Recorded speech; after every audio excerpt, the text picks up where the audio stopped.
Warning. The following show features major graphic language, wholesome moments, and a hell of a good interview of the legendary Skinny Vinny. If you can't handle adult language, grow up. This is YouTube. Viewer discretion is advised.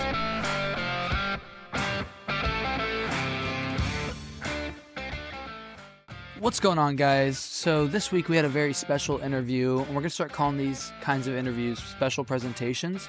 But this week we got to interview Skinny Vinny from Jackass, as well as the co-host of the Wild Ride podcast.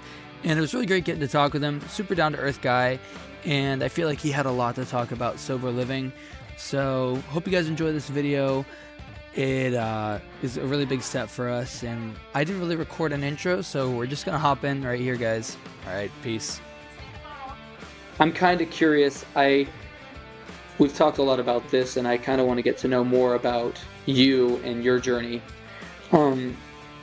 I've probably been following you on social media, I'd say about 2.5 years, maybe 3, just about 3. Sick. And it's crazy to see how much you've grown and how much influence you've gained over the last 2-3 years. And I got to meet you. I mean, you met tons of people throughout your career, I'm sure, just random fans. And one thing we got to talk about was just what am I doing with my life? And at the time that I'd met you, I wasn't really sure, but I'd finally set a plan up. So my question for you, one of the first ones, is being an influencer, especially in such like a fast-paced environment. You're very big with social media. You're very big in the podcast community. How do you set boundaries for yourself? Like, that's got to be really difficult, especially with, I feel like at this stage now, you could have what you want at your fingertips. Mm-hmm. Yeah. So when it comes to, setting boundaries with look, dude, I'm an addict through and through, right? I no matter what it is, if I like it, I get addicted to it. And I consider myself an extremist. Like I go all in, even in my sobriety. Like I go all in. There's no fucking pussyfoot in, 1 foot in, 1 foot out. There's none of that. It's just like I'm all in 100%. And I that was me with drugs and alcohol and stuff too. So like creating boundaries obviously is super fucking important, but it's like with my life today, I just celebrated 7 years sober a couple weeks ago. So like 7 years ago, I was no boundaries. Whatever I can get, I'll take. I don't give a fuck because I really had nothing to lose. You know what I mean? Like I my whole 20s. I'm 37 now, so my whole 20s was just like run and gun, live. If I die, I don't care. I never thought I'd make it past 30. But nowadays, like the last 7 years, I've built this life where, like, literally, I like at 13 years old, I had posters of like Steve and the Jackass guys on my walls, and my dream was I had a video camera with me at all times. So that, like, at 13 years old, like that was what I wanted to do. But when the drugs and the alcohol came in the picture, like that dream kind of faded away. And when I got sober, the life that I've always dreamed about kind of just fell on my lap. And the way that I explain it to people, it's like I love getting loaded and getting high this much, but I love doing what we do just a little bit more. So I know that it's super important to create boundaries and just really strong boundaries, because if I fuck up, it's gonna start to go this way. And I love this more, but I love getting loaded. And it's even with like, I'm a big program guy. I'm an AA guy. That's how I got sober. But it's also like, to me, it's almost even more important for purpose, to have purpose in life, to be able to keep what you've gained. So it's like, I tell my guys at my houses all the time. It's like, yeah, the steps are important. Like the program is important. Meetings are important for sure. But like, to me, I think it's the purpose that fuels all of it, because it's like, if you don't have a purpose to wake up, then why bother? Like, I love that you say that. I Yeah, because guess like that's yeah, and I what happened to me is I always say this. What happened to me is luckier than hitting the lotto, and because most people, even like most people who come into the rooms are trying to get sober, like they don't know what their purpose is. They don't know what they want in life. They don't know anything, because like three 80% of their life was just used to fucking bullshit, and like getting loaded. So they had no fucking clue. Me, I kind of already knew, and it just fell on my lap. A lot of guys, and I tell them like, look, it's not going to be the purpose that you want or when you want it, but you need to find a purpose. I don't give a fuck if it's like going to like do some service work, like go knock on your neighbor's door and ask if you could help walking the old lady's dog, something like yeah, that. No matter what it is, you need to have some sort of purpose to wake up in the morning, or else it's like, what are we doing this for? You know what I mean? So I think it's just to answer your question. I think it's just like I have a lot more to lose now. Like yeah, I have this wonderful life, all the material shit is great and everything, but it's like I have relationships with my family. I have people that trust me. I have, I have these businesses that really count on me, so it's like I have so much more to lose.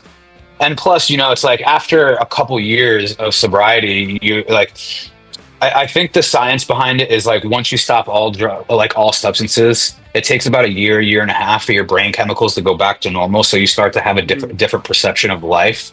And so like towards like the second year of my sobriety, I was like starting to think a little bit more clear. I'm like, okay, now it's like my morals are starting to come back. My like what I know I want is starting to come back, So it's just basically like I have way more to lose than what I had fucking 10 years ago. for Like when sure. I'm 27 years old, is sleeping on the streets, So it's just basically boils down. It's like I have more to lose. I don't want to ever lose the relationship with my mother again. I don't want to like have people like when I walk into a room hide their purse. It's like Dude, I don't want to be that person anymore. So it's just like I have so much more to lose. So that I feel like that makes it a little bit more easy to like create boundaries. If you're an addict, like if you're an addict through and through, right? Do you like yes, if one person, is let's just for an example, somebody's like struggling with alcohol and they're able to maintain it, right? They're mhm, still an alcoholic, right? And yeah, if and instead of like the maintaining it could only last for so long. There's no like middle ground. It's got to be like, and it sucks because it's like, dude, I wish that I could like have a beer on Venice mhm, yeah, Beach and yeah, just relax with my girl. Do I think like if I go have a beer right now, it's gonna lead me back to shooting heroin? No, I don't think that. But like, I'm not gonna fucking take that risk. You know what I yeah. mean? Like, so it's just like I like, I might have misspoke on what I said. yeah, yeah, So, yeah, so I guess kind of what I'm saying is like, is if you know somebody that drinks or whatnot, like they know where I stand, but also, so in the sense where like you were saying that like you wish you could go do that, is the sense where I feel like us being so pro, you know, sobriety, I feel like I have to be very careful with what I do, especially in like the public eye, because now people know us as like almost an ambassador to this belief. And if like somebody sees us, like I don't drink. I don't drink mostly because I just don't see any desire for it. I don't find any joy in it. It honestly, like my biggest fear is having to tell somebody like, oh, what happened yesterday, I wasn't in control of myself. Like that wasn't who yeah, I was. Like yeah, that is yeah. like my biggest fear to say that to somebody. So the fact that everybody knows us, like they're like, especially in Central Florida, like me personally, I will talk to anybody that will listen to me. I love meeting people. So I'm known around and people follow my social media and they see. So if they see me out at a restaurant, like drinking even like a glass of something, it's just gonna, I feel like it would ruin my rapport with people. So For sure.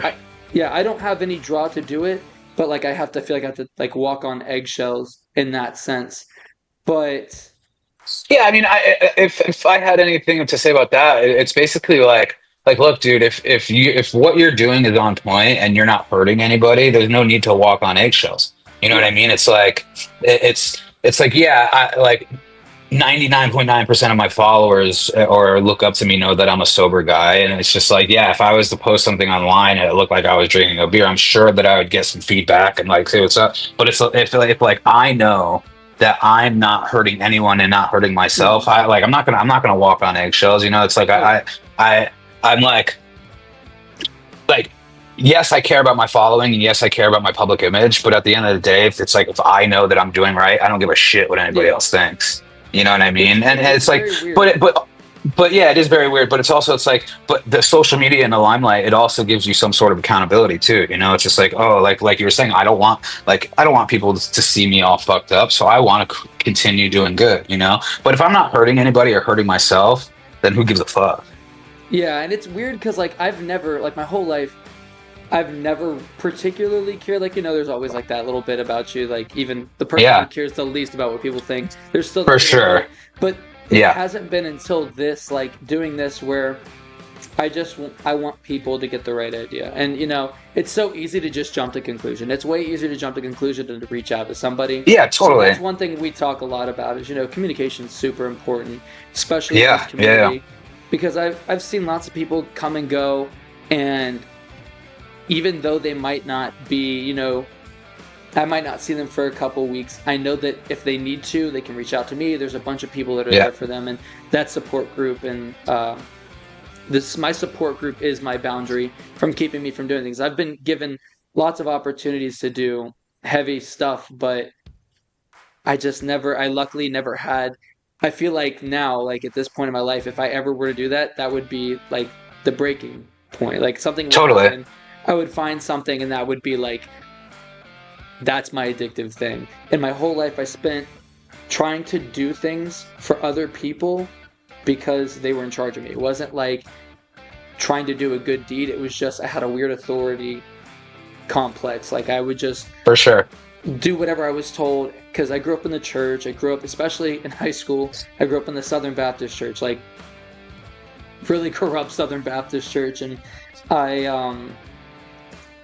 it wasn't until I got in that accident that I realized like it's good to do things for other people, but I never took care of myself. I would do all these things for other people and didn't realize what did I want to do. So I realized at 21 that like what am I doing? Like I'm not doing anything for myself. I haven't set any goals. I was working like a pretty shitty job where I wasn't finding any gratification. How did you get out of the path that like you might have felt like you were set in, like where there's no way like I'm too far in? Like you said, you spent your whole 20s in that kind of lifestyle. How did you get out of that? Like what was the first thing that got you out of it? To get sober. I didn't come to LA to work in entertainment. I didn't come to LA to look for any of this. The only reason I came to LA was because it was easier to be homeless.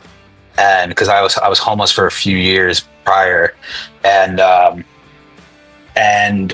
so I was homeless in Connecticut, and then one of my old buddies who recently just passed away, like last week, Oh wow. from an overdose. He had come to LA to get sober. He gathered up a couple years, and he found my number. He heard that I was homeless. He found my number, and he's like, "Hey, dude, I'll fly you to LA, but you got to go to rehab." And my sick thinking was, "Yeah, dude, I'll take your flight. I'll go to your Yeah. rehab." But in my head, I'm just like, "Oh, it's a free flight to LA. Finally, I can get to LA." And so I took the flight. I go to his rehab down in Anaheim, and I was just there for maybe 3 days, and I just left. And then so I was just homeless on Newport Beach for a while, and slowly made my way north up to Skid Row, and I was on Skid Row for a few months. And then I still had health insurance at the time, so I was just like taking advantage of that. So I'd go into like a sober living for a few days, eat some food, sleep on a real bed for a few nights, and then leave. And that was just like my constant Yeah. cycle. And the last time that I went to go into a sober living, I walk in, and that's where I met Jackass. He was there, and I already knew who he was. He had an online presence at the time, and it's the whole culture, the Jackass culture, Yeah. doing stunts and pranks and stuff. And we just got really tight. We clicked right away, and he needed a filmer at the time, so I was just like, dog, I've been filming skateboarding and stupid shit my whole growing up. This is what I do. Like, and so he basically just invited me to film a video to see if I actually knew what I was talking about, and the video that we filmed kind of blew up, and that was kind of the start of it all. It was, it was literally by fucking chance. And at at that time, I still had no intentions of staying sober. I still had no intentions of like, oh, uh, I'm gonna be sober for the rest of my life. No, fuck that. Like I was still like, I'm like, okay, I'm doing kind of cool stuff right now with cool people. I'll get loaded later, like, Yeah. and and it was basically just like a snowball effect. It was like one cool thing after another happening, and like next thing you know, we're Bam reaches out and invites us to the castle. Next thing you know, hanging with Steve. Next thing you know, it was just like a TV show on MTV happened, and the next thing you know, like it was just one thing after another, and the next thing you know, I'm a year sober, and I'm like, holy shit. And then I start working in treatment because I'm living in sober living. My whole entertainment career started while living in sober living, and I didn't have any place to go. It was just, that's the sober living was my home. And Yeah. the owner, he asked me he was like, all right, you want to work here? And that way you don't have to pay rent. You can still live at the house, And I was just like, I have no other, like, Yeah. choice, And it was basically just, yeah, dude, it was just all by chance. Like I said, I didn't have a plan. I didn't have anything, dude. Like when I went to that sober living where I met Zach, the only thing to my name was a skateboard and a bag of clothes. So it's like I had no plan. So basically, I was just like living day by day, which is good because like when you start thinking about the future, you start to get overwhelmed and everything, And it's like the cliche AA saying, "A day at a time," So it's like that's literally what I was doing, and it was all by chance, bro. It was all by chance. And then, I had a year sober and I'm working at the sober living. And that's when I was like, okay, I have a year sober. Maybe I'll actually work the steps. Maybe I'll actually like go all in with the program. And when I started doing that, that was kind of like the next level up. It was just like all my trauma from my past, all my resentments, all my everything that like, it was like a weight lifted off my shoulders. And now I'm starting to make amends to the people that I hurt, So it was just like, it was all by chance. It was luck of the draw, bro. I can't explain it any other way, bro. It was just like, it was, I'm a huge believer in like, things happening for a reason, Yeah. So it's like, I don't believe in coincidences. I believe it's just like, it was meant to be. Yeah, dude, it was, and it all happened so fast too. Things were just happening so fucking fast. So I really had no time to like process anything. Just like I was just going with it. I was just going with the flow, and things just happened to work out. And then when things were working out, I'm just like, whoa, this is actually pretty fucking rad. Like I'm traveling the world. I'm filming stupid shit with my buddies. I'm working with my heroes that I grew up fucking idolizing, and now these people are like becoming my close friends. And then it was just like shit, dude. Like next thing you know, I'm like 5 years sober, and like I have my own apartment, and I'm traveling the world with Steve-O, and it was just like it's just like it was just like a strange thing, It was just like I really can't explain it, but it was just like I was lucky in a sense that it fell on my lap, but when it fell on my lap, I was like, oh, I don't want to lose this, so I busted my ass to keep it, and then grow it, So yeah, dude, it was just I think. Like I was saying earlier, purpose, passion, a little bit of luck, and like a big thing for me is like service work. It's just like you have to help people. Like that's just like what. Like I'm very grateful to be in an opportunity where I have a little bit of following and people look up to me, and I have a little bit of influence, and they see my story. So my story has the potential to reach a lot of people that might be struggling with the same shit that I struggled with. So it's a really cool position to be in. One thing, like maybe people that are going to be watching this aren't going to know, is exactly, you've talked a little bit about what you do, but I'm kind of curious what specifically it is you do for a living that allows you to kind of, like, are you still traveling with the crew, and are you still filming for specific people? Like, what exactly? The entertainment side. Okay, so I was the co-host for the Wild Ride podcast with Steve-O, and I have been doing that for the last 3 years, and touring around with him with his stand-up special, and doing comedy stuff, and filming crazy stunts with him for the last 3, maybe 4 years now. And and that was always my main priority. Entertainment is always going to be number one for me.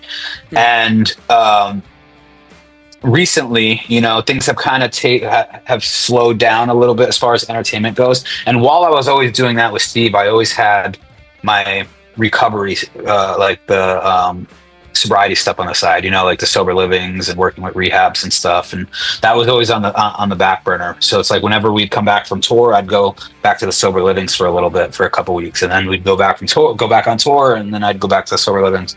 And it was a pretty sick gig. It's like I'd be traveling for 3 weeks, I'd come back, and I'd be at the sober living and helping dudes out. So it was pretty sick. But nowadays it's more the podcast has kind of slowed down a little bit. Steve's doing his comedy stuff. I kind of took a step back from the touring aspect of things, just because it was I toured for 3 years, man. And we toured around the world. We did all of Australia, we did all of UK, Romania, we did every state twice. And it was a lot. I gained a lot of weight. My mental health wasn't the best, and so I was just like, I want to kind of take a step back and like focus on my mental health a little bit, focus a little bit more on the recovery stuff. And so Steve, we were still doing the podcast for a while, but now Steve is just kind of focused more on the tour and the stunts he's got going for that. And so the podcast is on the back burner as of right now. Who knows if it's going to pick back up pretty heavy like we were. Hey, buddy. And but so now really my main thing is just the sober livings, man. It's It's the sober living that I got sober at. And it's like to have somebody who comes in, especially like off the streets, or somebody who's really struggling, and they see me and they see my story, and they can see like, oh, if this fucking dude can do it, like maybe I have a chance, So it helps in that regards. And then so I do the sober living stuff, and recently I started sober companioning as well. So it's more one-on-one. Like with the sober livings, it's we have 6 houses here in West LA, and so we have a lot of guys, and I think like a total of like 90 guys throughout all the houses. And then with the sober companioning, it's more one-on-one. You just deal with one person, and it's a little bit more intimate, and all your efforts just go in with one person. So I'll do sober companioning 2 days a week, and like I'll do it Friday and Saturday, 4 to 8 hours straight, and then like throughout the week I'm at the sober livings. And if I have some sort of entertainment gig, like I'm very lucky that I'm able to just be like, all right guys, I'm gonna go film for a couple days, and like things are good, so it's like I have a pretty good I have a pretty sweet gig, man. I'm able to do the sober stuff and help people that way, and then they let me go do my thing, Yeah, that's awesome. So it's pretty dope. Well, so when we get back into this next part, because I'm going to cut this together, when we come back into things, we're going to talk a little bit more about the kind of the lighthearted, fun stuff.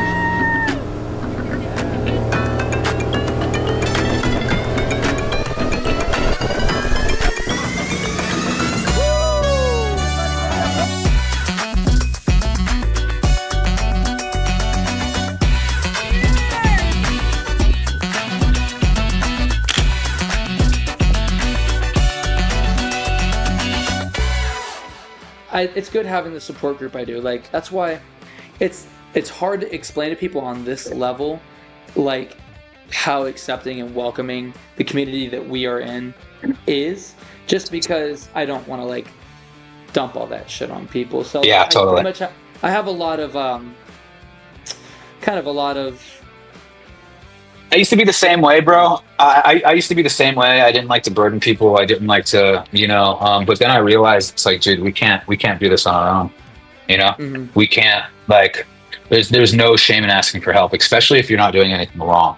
It's like the same thing as getting sober. It's like, it's impossible to get sober by yourself. Like you said, your support group, it's like, it's very important to have a solid support group. I'm lucky enough where my support group are some of my heroes, like that I've looked up to for so long, And I always give this piece of advice to my guys at the house. It's just like, surround yourself with people that have more than you. I'm not just talking money. I'm talking everything, like physically, mentally, spiritually, emotionally. Just like solid people that have way more than you, because it makes you strive to get what they want, or to get what they have. You know. So that's my little piece of advice. Don't be afraid to ask for help. So it's great to see someone as humble as yourself that's still super involved. Like, you have a good following, but you're still giving back to the place that helped you. That's really, really just incredible. Like, it's Well, thanks, noble. man. I Yeah, thank appreciate you. even you giving us your time to do this, because I feel like this is really gonna hit home for a lot of people, where I feel like I can understand and hear them, or I can listen to them and hear them, but I don't understand as much as where you could understand where they're coming from, and being able to give that For story sure. and your kind of your 2 cents on that. I kind of want to go into a little bit more of a upbeat, positive bit here, where we kind of just get to know who you are as a person. This is, I guess, what we would call our in our show. We have 3 segments of the show. Round 1 is always a segment called This or That, where it's just banter, where we just talk about two things that we like, 2 things we might not agree on. Like, for example, on this episode, we literally just had like, would you rather, because we were in Daytona Beach, is like, would you rather learn to skateboard or learn to surf? Something like that. And then a question that pertains to whatever the episode's about. But the cool Totally. thing about our show is no matter where we go, we invite people from the audience to be a part of it and kind of get to feel like they're a part of the show itself, because I don't consider this my podcast or my co-host podcast. This is everybody's podcast, because the things we're Yeah. talking about isn't one person's issues. It's everybody's going through something similar. And then our round 2 is kind of where we talk like how we are now, where there's a set kind of list of questions that we want to talk about, where we get to know somebody.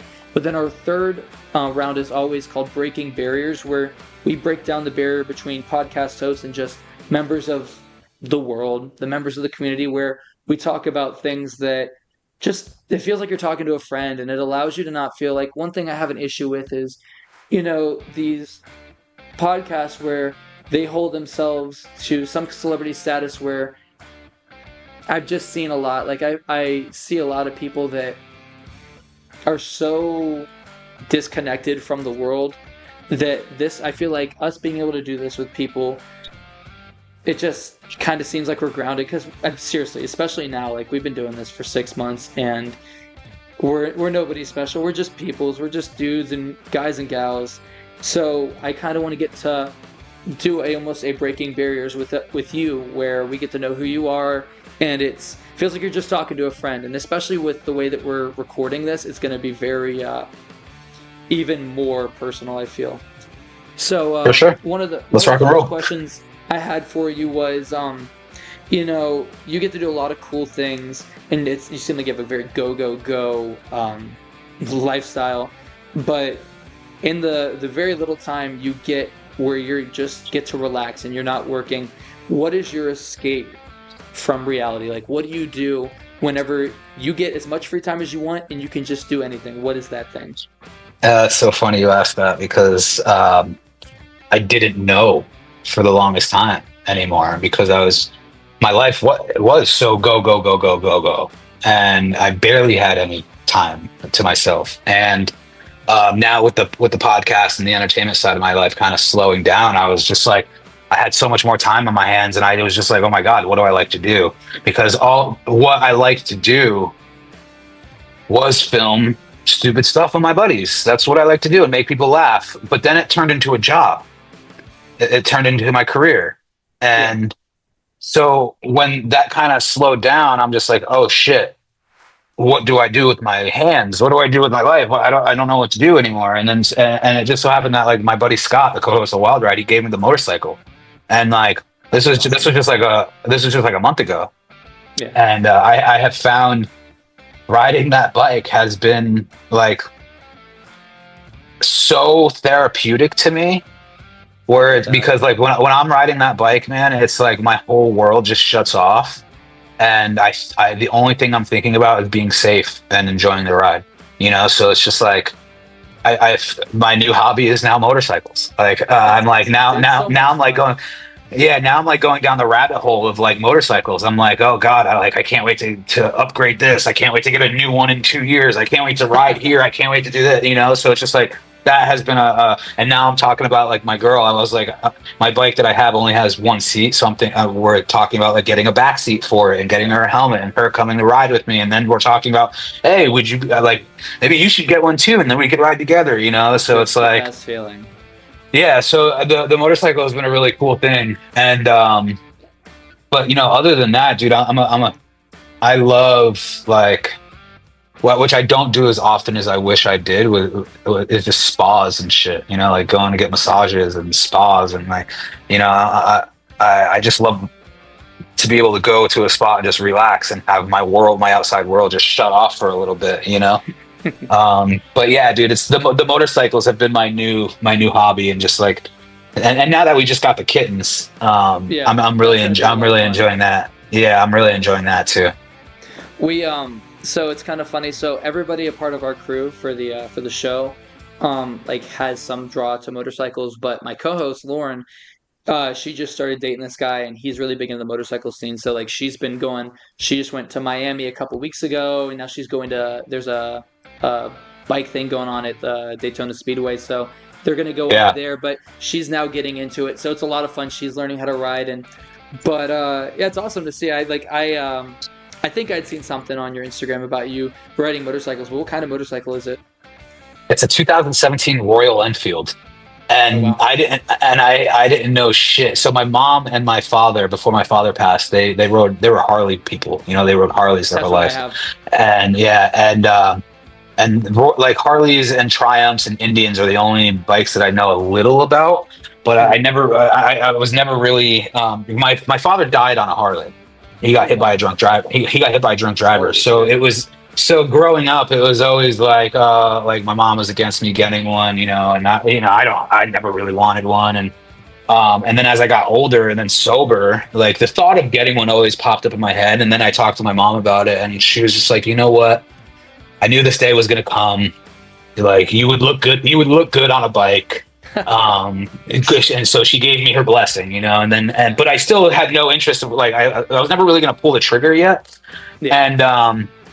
And then Scott, he was just getting rid of some shit, and he gave me his, um, I had no idea. I've never heard of Royal Enfield before, and then I was doing Yeah. research and stuff. And Royal Enfield is the oldest production motorcycle brand in the world, and which was a really cool, fun fact. And like, Yeah. then I started doing more. Then I started doing more research about it, and the whole culture behind Royal Enfield is like really interesting and really dope. And like Hmm.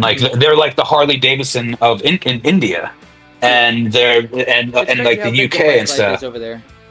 Yeah, It's so much bigger than it and is here. yes, and then Scott, he has this documentary that he made where he bought a Royal Enfield in India and rode across India and stopped at all these like monumental spots. And so he's a huge fan of Royal. Like he got a Royal Enfield out in India, rode it across India, had no problems with it, and just fell in love with the Royal Enfield. And when he came back, he bought one for himself. And dude, he bought it in 2018, brand new. He only put 1,200 miles on it. It was That's sitting. awesome, dude. It That's was it crazy. was sitting. It was sitting for a while. Yeah. So and then he's just like, you know what, here, dude, take it. And I was just like, okay. I've never. I used to ride dirt bikes when I was a kid, but I've never ridden a motorcycle before. It's like a whole So different like, ball game. Yeah. it's a whole different ball game. It's the same clutch and fucking changing Yeah. gears and shit. But like, I was always afraid. Not really afraid, but I guess I was concerned because a motorcycle is just so much more heavier and like beefy and like, so and but this Royal Enfield, like it's a perfect size for me to learn to get comfortable on. It still picks up and goes. It looks old fashioned, so it's cool. I So love older looking I, bikes, you know. yeah, I'm not a fan of the blue. But it's very like if I had to choose if I had to like buy a brand new bike, I would just do like straight black with a little bit of chrome. Like this Mhm. is like very baby blue. I'm just like Yeah. whatever, Doesn't look in too intense. yeah, but it's perfect. It's a perfect height. It's a perfect size. It's a 500. You know, so Yeah. it's a perfect size bike for me to learn how to and be comfortable on a bike. I'll never think I'll be like a super fast bike. I probably won't ever get a sports bike. Like, there's a good. I'll never get a sports bike. Yeah, Harley has a really nice one. Like, if I was to get any other bike, it would probably be the Nightster, because the way that I describe the Nightster, especially the stock one, is like kind of like a blood red and black. That's really cool. I mean, I that's a really cool story. I especially, I didn't get my motorcycle and my license until after my accident, so everybody's like, Yeah. you're a fucking idiot. Like, what are you doing? I still But I don't was have like, my license. I still don't have my license. I just got the bike insured. I have the registration in my name. I still don't have my license. I've been riding almost every day. oh, dude, So I need to get my license.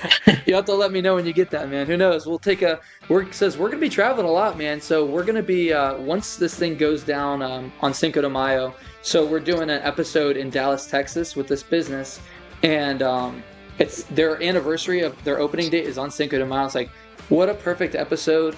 It's a very centered holiday, and it's your anniversary, and it's our first episode outside of Florida. Like, what? Yeah. It's like meant to come together like that. So Yeah. once we do that, we've been told by a bunch of other places, they're like, because they're gonna actually pay to fly us out there. Because like at some point, we're still pretty small, and like we're bringing in some sort of revenue, but it's just based on the very few sponsors that we take. Because I don't take sponsorships that I personally won't spend my own money on. It's just Totally. We're the same way. We did the same thing. I don't know, like, again, I'm not in this for the money. Like, I'm genuinely doing this just because I want to. You've traveled a lot, though. Like, I see you've kind of got to meet a lot of cool people.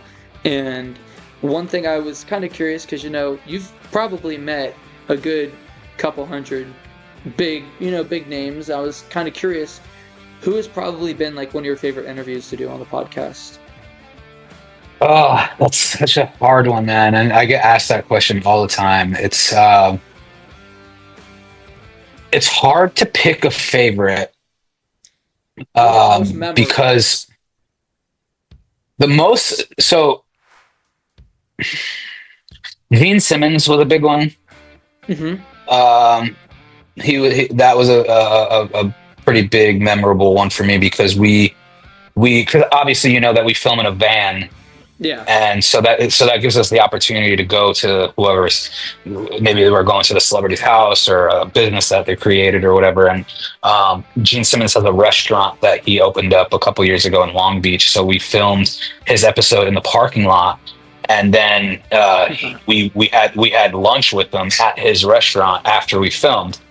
And it was such a very strange experience, because it's just me, Gene Simmons, Steve-O, and Scott, and our assistant Isaac sitting at a table eating lunch, and there's hundreds of people just surrounding us, just watching us eat.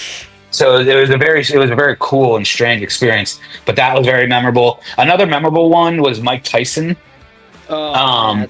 How long ago that was a couple years ago.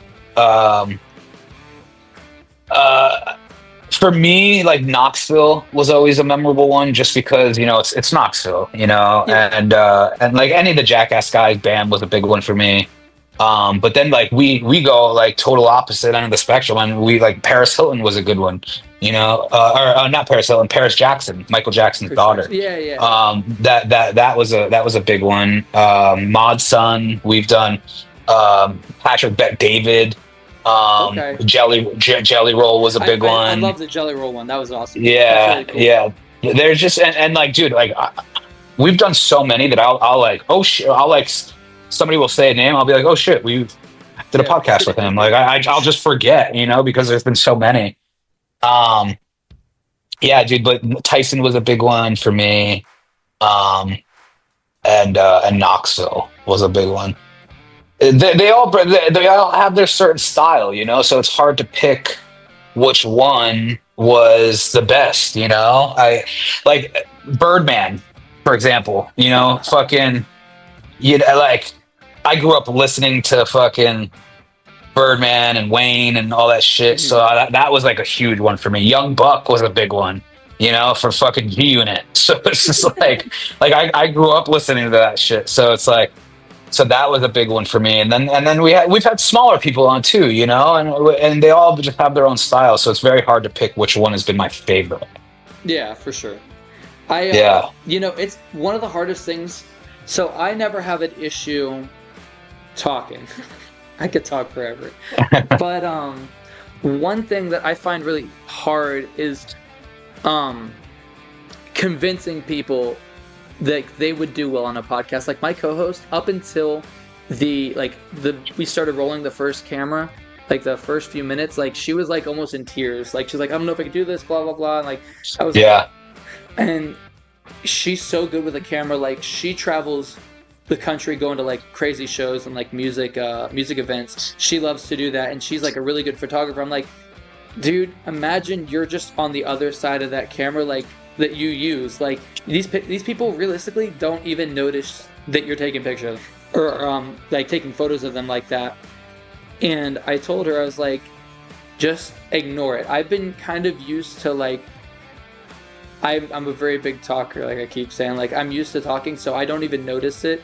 Like it's very rare now that we have anybody that comes on, we kind of have like a whole spiel for them. Like very rarely do you even notice that the camera's there. If we're having a good Yeah. engaging conversation, it's hard to even think about it. Like we had somebody on 2 weeks ago, maybe 3 weeks ago, and he's super quiet and like kind of a goober, but he came onto the show and he was the best guest we ever had. How hard was it for you to get into being the one on camera? Because it seems like you were the person that did a lot of the filming. Was it difficult for you to get in front of the camera? No, because so when I was filming with Jackass for that year, I was never really in front of the camera, and I knew my place. You know, I didn't think I wanted it. And I just loved production and I loved filming so much that I didn't really care. But then they filmed a prank on me, and that video went super fucking viral, and I was getting recognized just from that one video that I'm in. Yeah. And getting recognized was like a huge. It just felt very good, you know. And I've come to realize that I'm an attention whore through and through. I love attention, and so transitioning from behind the camera in front of the camera wasn't difficult, but podcasting in general can be very difficult. Even if you're a good talker, even if you love to talk, it can be very difficult. And I didn't even know what podcasting was until like 2019, 2020. I didn't know what podcasting was. And Andy, I don't know if you know who Andy Roy is, like legendary skater from the 90s. Yeah, he had a podcast. Yeah, he had a podcast back in the day called Rip Ride, and this was back when I was like just trying to get my name out. You know, I was working for free. You know, like, oh, so like somebody needs a cameraman, I'll fucking film for you for free. You know, I'm just trying to get my name out. So Zach and I filmed a video with him and Bam back in the day, and he was talking about his podcast and needing a producer. So I completely lied. I was just like, oh, I produce podcasts. You know, I'll help you out. You know, so that was my first. So producing it was him and his co-host Priya at the time, and so I produced Rip Ride for a good year for free. You know, just to fucking get my name out. Yeah. And so that time, you know, like Steve-O came on the show. You know, that was like the first time I met Steve. In a working level, you know, and like Edward Furlong came on, fucking a bunch of professional, like the Ray, like Jeremy Ray came on, like a bunch of rad, like legendary skaters came on, like Jason Ellis came on. So it's like that was my first like taste of podcasting where big names were coming on for guests, and then, dude, I was teaching myself how to edit a podcast. You know, this was before, like, I knew. This was before I knew about multi-cam editing. This was before I knew about anything. Where I was just like cutting all the blank spots out and like switching, hitting fucking, just doing it. Like it would take me 4 or 5 hours to edit a podcast. Now, like nowadays, like I can edit a podcast in pretty much the same amount of time. Like if a podcast is an hour, it'll take me an hour and 10 minutes. But nowadays there's Autopod where AI cuts it. So like the last 6 months, I've been using AI to edit my podcast, and all it is you sync up your videos and your thing. You hit a button and it edits it in like 5 minutes. Wow. So it just cuts out. It cuts out so much time, which is very beneficial. But as far as like being on a camera for the podcasting, that was difficult, man. It was, I've had my fair share of failures, like creating podcasts from the ground up, spending thousands and thousands and thousands of dollars trying to create a brand and create a podcast and really having the vision for it. But it ultimately, like, it didn't work out because the people that I had involved, they didn't have the same work ethic. They didn't have the same vision of me, and so it just never worked out. And then when I came back to LA, because there was a time where I lived in Texas for a little bit. I was on the East Coast for a little bit, and but when I came back to LA, Zach and I we had a television show picked up, and so we thought, why don't we start a podcast while the show's being made? So we have a podcast. We have a podcast when the show comes out, So we had that, and that had legs, man. That could have done very fucking well. And here we go again, me spending thousands of dollars to get it going. I'm the one producing, I'm the one co-hosting, I'm the one editing. I'm doing everything. Yeah. And we made it, I want to say maybe 15 episodes before we had some personal shit get in the way, and so we had to stop that one. And but I've had my fair share of fucking creating something and it failing. Like I've probably, like, altogether, I've probably invested close to $70,000 just in projects that haven't worked out, But I just don't care about the money in that aspect because I love doing it. It's the best, and you can't go into it thinking like, oh, this is going to make me a bunch of money. You can't once you have that. Once you have that sort of expectations, it's going to automatically fail, and then you're going to stop having fun doing it. So, and I think how Wild Ride happened was, Steve had already had Wild Ride, and it had been going for maybe 2 years before I came on, and I think Steve just saw my work ethic and saw my passion and love for everything. I started off with Wild Ride just producing. Like I took Paul's spot. Because Paul had his music venture that he wanted to go chase, and so I took Paul's spot just producing. And I'd drive the van to location, I'd set up, I'd edit, I'd do all of that. And then we had Bam on, and when the second time Bam came on, Steve was like, "All right, dude, set up a mic and camera for you." And I looked at him, I was just like, "Huh? What? Yeah, what?" Like my goal wasn't to be a co-host of Wild Ride. I did have a goal of being a guest on Wild Ride one day. Like I wanted to grow my career big enough where Steve would allow me to come on as a guest. Which is funny because I posted a picture on my Instagram 3 years ago, maybe 4 years ago now, when I started producing, and I was by myself in the van, and I took a selfie, and my caption was, "One day I'll be in this seat." That's awesome. And so I had no intentions of co-hosting, but when Steve fucking said set up a camera and mic for yourself, and we had Bam on, probably one of the biggest fucking episodes we've ever had, I'm like, I start freaking out. I'm like, fuck, like these episodes get millions of views. It's been a while since I've podcasted. Like I got super nervous. If you go back and watch that episode, you could see me. I'm fucking stuttering. I'm sweating. Like I'm fucking nervous, dude. And it took a little bit of time to like gain that confidence. As far as working with Steve on his show, it was more of like, oh shit, like this is big time. So it took a little bit of time for me to gain the confidence and really know my place in the show, because ultimately it's Steve's show, and to be able to, when you have 3 co-hosts and a guest, you got to know your place. You got to know your place. You got to know when the right time it is to talk. You got to figure out the ins and outs and everything, and you have to be funny. You know, like yes, it's a interview style thing, but we also want to bring some comedy to it as well. So it's like you gotta know when the right time is to throw in some dingers or whatever, you know. And um, but yeah, dude, the transition, it wasn't hard for me just because I'm an attention whore. That's it. Yeah, yeah. Ask That's anybody. it. That's how I am.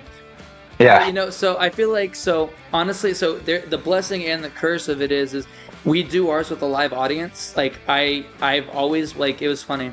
I just got a memory on Facebook where I um I in high school at the private school I ran to talk about whatever we talked about in school or whatever the sermon was. I ran a little talk show on Facebook called Talk Time with Two, and I just got a memory of it. And it's just crazy to see like I hadn't thought about that since I was in like ninth, 10th grade, and now Yeah. I'm realizing like I'm doing this and like this is my job. Like other than Yeah. music, this is like my full time job. Like I spend more time doing this than anything else, like with the editing and all of that. So I Yeah. like having the live audience, but sometimes the biggest hassle of it being with a live audience is when we invite people up, like random people, like someone's like, I want to take the step, I want to finally like work on my public speaking, and like realistically, as far as they're concerned, they're just talking to their friends or whatnot, but they're not great at continuing to talk. Like there's always like Yeah. it's Yeah. like yeah, yes, uh-huh, uh-huh, Yeah. yeah, okay, and like one word answer, like embellish. And so that's why I've allowed myself to, it's been very hard to kind of share the light in a sense, but I've had to learn how to stop talking a lot and let my co-host talk more because Oh, for she is sure. she's super smart, super intelligent, and super smart. So I let her talk. Like I've been stepping back and letting her talk more. I just each episode we have like an intro where it's like a collaboration of different parts from different videos. And the new introduction is going to be a lot of her talking more, just because I feel bad because it's so hard because I get so excited. It's not that like I'm an asshole and I just don't want her to talk. I just get so excited, and learning to Yeah. be able to hold that back has been able to help me progress the show more because I let her interview somebody like that comes up that wants to talk, and I step behind the camera and just like am able to kind of direct where it's going. So like Hmm. if the guy's not talking, he can like see me and like make some kind of motion where he's understanding like, oh, I should embellish more. And it's been a lot of fun to learn like that, and it seems like it's taken a lot of learning curves for you as well, especially now you're at the magnitude that you're at Yeah. with this. It's crazy to see, like you really do have the underdog story where like I'm sure you didn't ever see yourself being at this magnitude. It was a dream, but Yeah. sometimes like we get in our own heads and we say like, oh, dreams are just dreams, but you really made your dream a reality. And it's just really cool to Yeah. see where you're at, and how far you've come, especially with like the struggles that you've had to go through and like overcoming a lot of obstacles. And just seeing like you were talking about how you bought someone their perfect smile, like that is like it's in the grand scheme of things, like for someone from the outside that doesn't have like a connection to that, they won't understand what that means to somebody else. But the Yeah. people that have, like the millions of people that have gone through something like that, will it's like it could bring them to tears. And I get that 100%. Every single one of my teeth are fucked up from that car accident, and I just got my first appointment scheduled in 3 years since the accident. And like I was worried it was going to be irreparable, like they were going to have to pull every tooth out. And Yeah. I got lucky. I saw a thing on Facebook. It was like, we're giving away pretty much free consultations, free X-rays, and like a plan to build your teeth and your smile out. And I was the first, like as soon as it went up, it only been posted for like 20 minutes, and I clicked on it, put all my info in, and they got me in. And it's stuff like that where that's someone like nobody will ever know what they did for me, Mhm. but I'll know, and in some way I'll always be able to recommend that business to somebody. And one last question I have for you is, what advice can you give to the people that are struggling? Like what's something that honestly, like maybe something you might have heard when you were younger that changed your life and kind of guided you down the right path? What is your advice to your community as well as communities all over? Um, so this is something that I've learned recently within the last few years, and basically it's just service, being of service. Mhm. It's whenever I'm struggling, whenever I'm going through it, whenever I am, and dude, trust me, I am nowhere near perfect. You know what I mean? Like I Yeah. struggle, I still struggle with shit nowadays, you know? But it's like, it's like helping somebody else get you out of your own head. And afterward, you feel good about it. Right. Yeah. So, and then what I've learned is like, the more you help, the more it comes back to you, Yeah. you know? So so that's a big one, but but it also goes back to like purpose, dude. It's like without purpose, what the fuck are we doing? Yeah. You know, it's find whatever purpose that is. And like I said before, it's like it might not be the purpose that you want or when you want it, but if you find any fucking purpose, your purpose will come. Yeah. Straight up. You know, it's for me, dude. All I really care about is like serenity. I just want Yeah. peace. That's all I want. And is it obtainable? Yeah. Is it hard? Fuck yeah. Is it something that lasts forever? No. But it's like a daily thing that you constantly have to work at. You know, it's just like the sobriety shit. It's like it's a daily thing. Now I just like now I'm just able to maintain it a little better, a little easier than I was 6 years ago.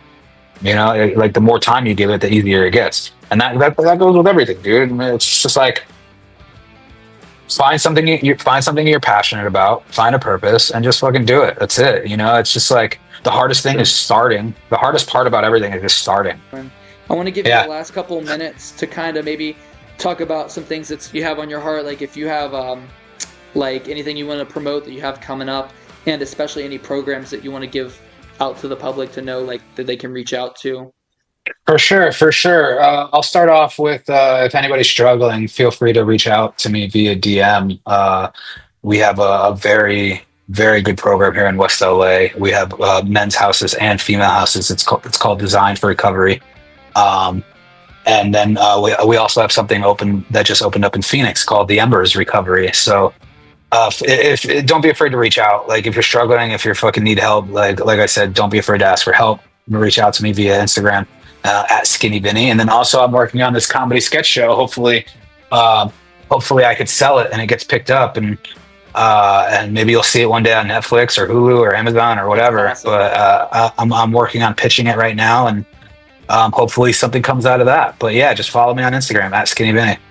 Yeah, man, dude, I'm really excited to see what you have coming up because, like, Appreciate if you. anybody, if anybody you know has like worked their way to get this, man, it's you. I know how funny you are. I know how personal you are. I mean, if they don't give you a show, they're the dumb ones. Thanks, man. I appreciate that.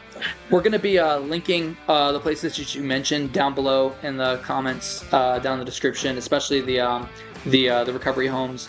Cool. So make sure you guys go check those out if that's something that you're passionate about, and you know you feel like that's what you got to do to get better. You know you have to take that first step, and there's a lot of people there, even though if you don't think it, there's a lot of people there that are willing to help make your recovery a possibility. Hell yeah. Vinny, I really appreciate you talking with us, buddy. Yeah, dude. Of course. Thanks for having me on. Yeah, man. All right, dude.